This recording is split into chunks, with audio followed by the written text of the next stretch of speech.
And welcome back to Tremaine Ake Writing. Today we are doing a review of the movie Naked Lunch. I will briefly discuss the book. I will briefly discuss the obscenity trials, who William Burroughs is. We'll talk about whether or not you need to read the book first, if it's a drug nightmare, and finally I will give you my recommendation. There will be no spoilers and no discussion of the plot, characters, or anything like that. It will just purely be based on my opinion. So yeah, remember to follow me on TikTok, Instagram, and Substack. All of those are Tremaine Ake Writing. Alright, let's get into it. First things first, I'm the realist. No.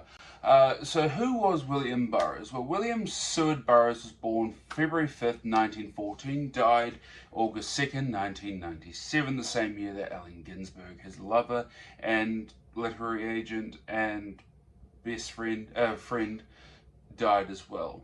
He was an experimental Beat Generation writer who dealt a lot with cut-ups, unreliable narrators, and worked around with lots of different literary giants from the Beat Generation.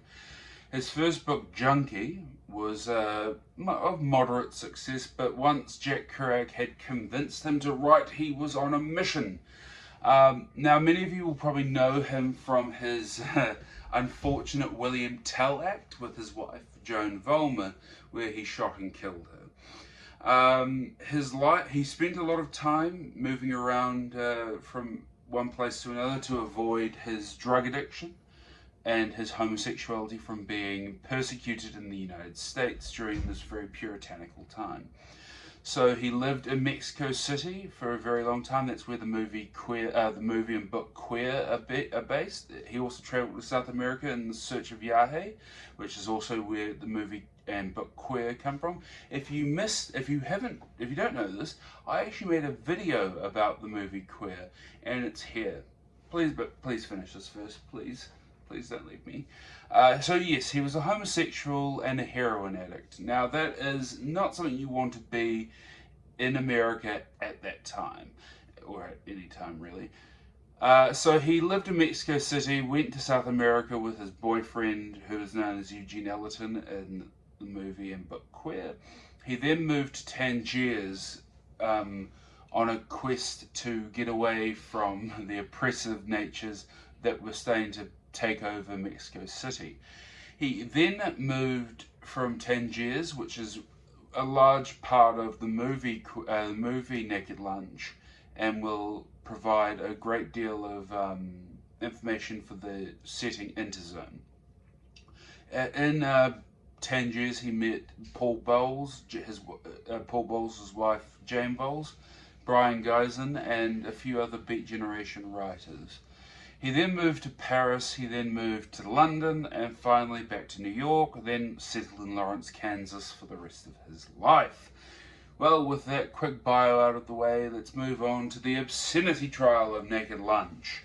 Now, Naked Lunch was first released in France, July 1959 by Olympia Press. It was met with rave reviews and was considered a very brilliant piece. However, once Grove Press printed the uncensored version November 20th, 1962, it was brought on trial in Boston, Jan 1965. Norman Mailer, the infamous critic and writer, sent a defense of the book, saying of its literary value. The attacks on the book in this Boston trial were largely based on the pornographic scenes, such as the talking arsehole and the bathhouse scene, that are now infamous. It was also talking about the loose structure of the book, making it essentially a series of pornographic scenes. This was then made by the defense, was later comparing it to James Joyce's work Finnegan's Wake, where the looseness of the structure allows for a more literary experience. Now, if you've read Naked Lunch, you will know the looseness and unreliable narrator makes the book very confusing. However, you cannot deny its literary significance. Alright, and then finally, last bit of the obscenity trials, the LA trial where a judge described the book as disgusting and perverted, however, still literary, and that it had not violated the California thing. So, just quickly, the Boston trial, it was overturned March 23rd, 1965, after the court ruled the book obscene. The higher courts of Massachusetts overturned the ban, and the book was ready to be sold and thrown out into the world. Alright, on to part 2. But first, a word from our sponsor, Groucho Cigars. If you want to stink up a room with a cigar, Groucho Cigars.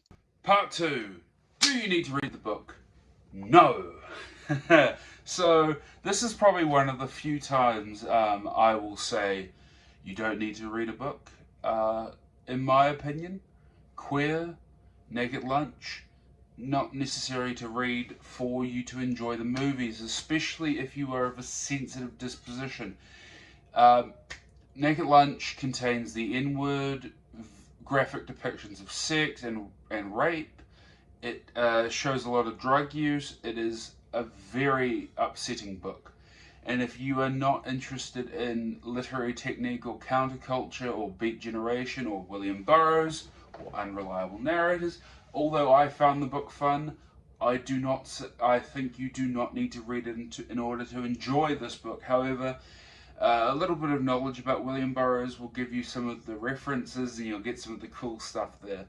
So no, I do not think you need to read the book, but if you want to, it is a great idea to start with Junkie first and then move on to the book Naked Lunch. If you want to get some references from Burroughs' life, I would read. I have the books here. So I would read first the Barry Miles biography about William Burroughs. I thoroughly enjoyed this book. Barry Miles is still alive, one of the few people left besides Gary Snyder from the Beat Generation. I would recommend buying the book so that Barry can get some royalties before he dies.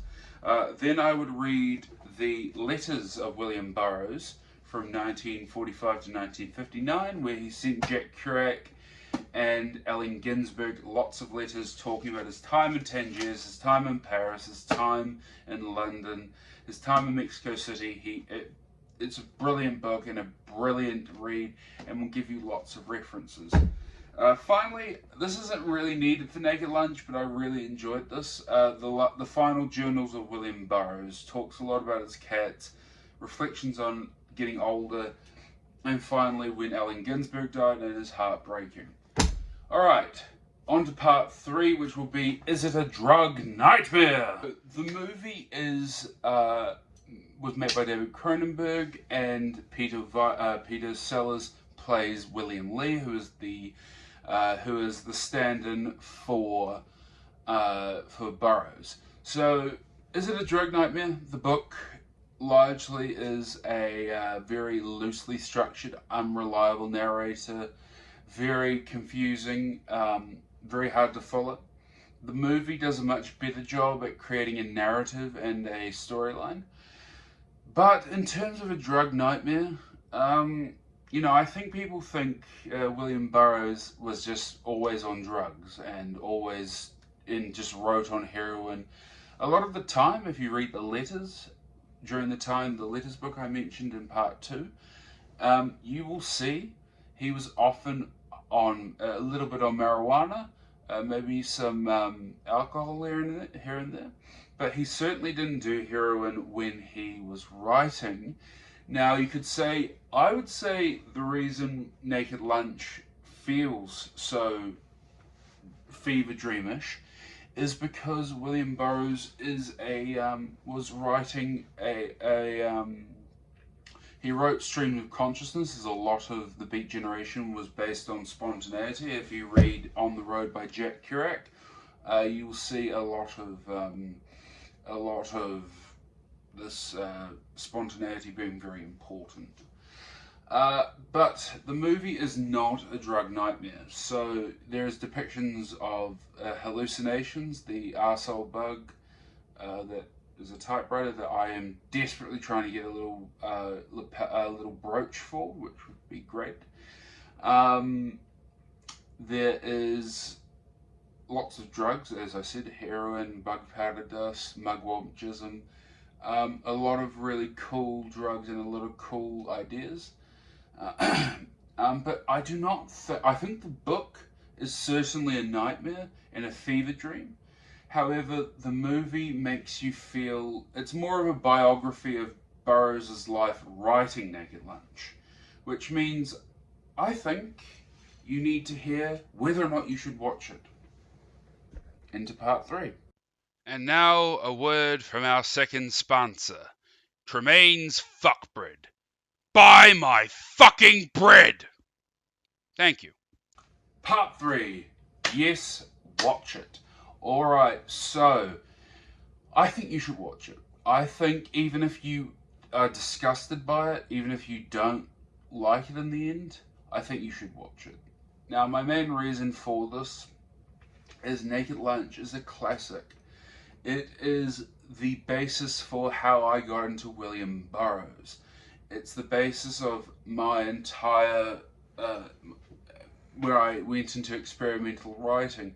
It is the inspiration for my love of cut-ups and things like that. So, if you are of a sensitive disposition around drugs, sexual assault, homosexuality, maybe skip it. But if you want to learn how, Cronenberg is a genius. We can't deny that. Two geniuses, William Burroughs and David Cronenberg, and the actors that I have forgotten the names of. It is very beautiful. The body horror is amazing. The mugwumps and the typewriter bugs are some of the coolest props and things that I've ever seen. So I cannot recommend this movie enough. I recommended Queer for people who wanted to learn about LGBTQ rights and things like that in the 50s. This is not a political or social commentary piece. It is largely almost a biography of the writing of Naked Lunch. I recommend the movie to those of you who are into the art scene, into the literary movements, and want to have like a very accessible entry point to William Burroughs. I also recommend the movie Queer, which the card was up here for that movie. Sorry about that. I recommend watching it. Alright, thank you so much for watching towards the end of the movie, to the book. So professional. So thank you for watching this far. Remember to follow me on TikTok, Substack, Instagram. All of those, my handle is Tremaine Ake Writing. You'll see here where I leave the captions. That's how you spell my name. It is a Maori name, so no, it is not A-K-I or A-K-R-I, or however you think it's spelled. Tremaine Ake Writing, all of those are in the description, Substack, TikTok, and Instagram. Remember to subscribe to this channel and ring the bell for more updates. I upload every Thursday at 6 a.m. NZST. I also upload poetry readings from Charles Bukowski, Allen Ginsberg, and I'm going to be expanding further in the new year on Instagram, TikTok, and YouTube Shorts. All of those are released at 6 a.m. NZST, and I cannot recommend my Substack enough because I am a shill. I'm also on Threads, but no one really cares about that. So again, thank you so much for watching. Remember to like the video. Again, auf Wiedersehen.